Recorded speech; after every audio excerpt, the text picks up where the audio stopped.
Hey Amanda, we've got a couple things we need to go over, a couple reports that had been turned in.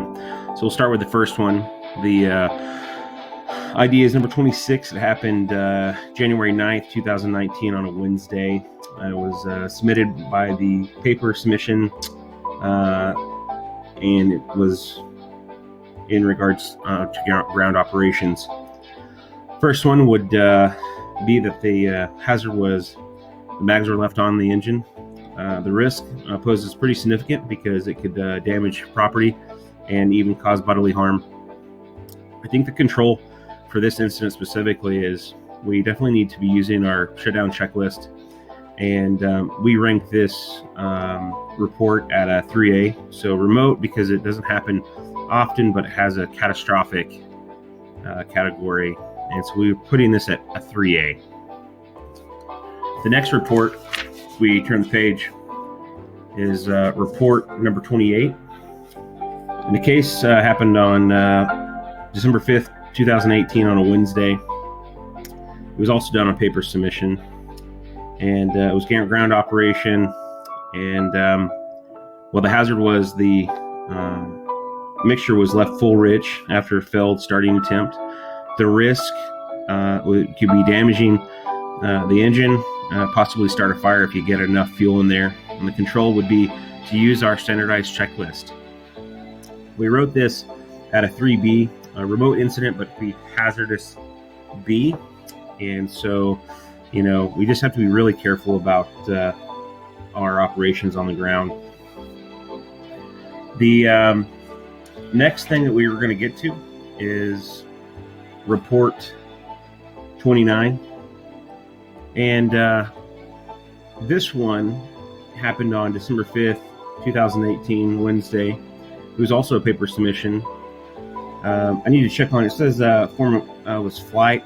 Sounds like it was on the ground now.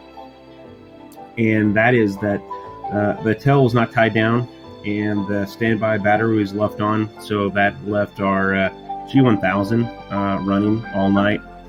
And, we don't want to damage any of that. So the risk would be the engine wouldn't start the next morning when we need to go out there, and the control is to use that checklist.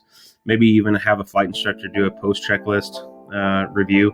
We put this at a 2D, minor and improbable. The next one, we're going to go to report ID 1, and it happened on January 9th, 2019. The hazard was the master switch was left on. The risk could be that you could blow a fuse, run down the battery, and definitely the control would be do that checklist. So we put this at a 3E. I think it's negligible, but I think it's a remote incident.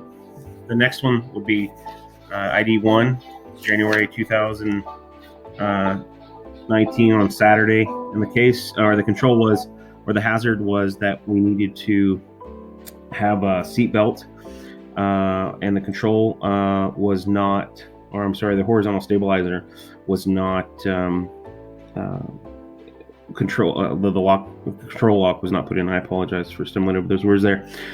So the risk is, the stabilizer could be damaged. The engine couldn't be started with the master switch left on as well. And so I think the control on this one specifically is going to be right at using that checklist, and again having maybe an instrument check. And we brought this one right at improbable 2D, so minor 2D.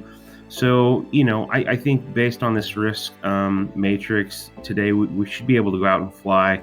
But I think just circling back with all the students and the flight instructors to make sure that we are allowed to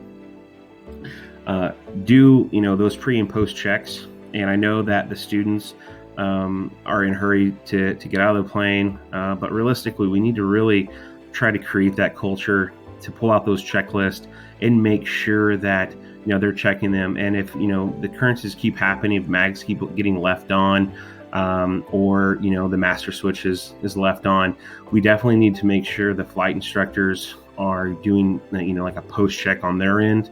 so we can hold these students accountable. I think at the end of the day, we'll put these controls in place, and we'll circle back with you next week and see if any of these had worked. Thank you for your time. We'll see you at our next meeting. Thanks.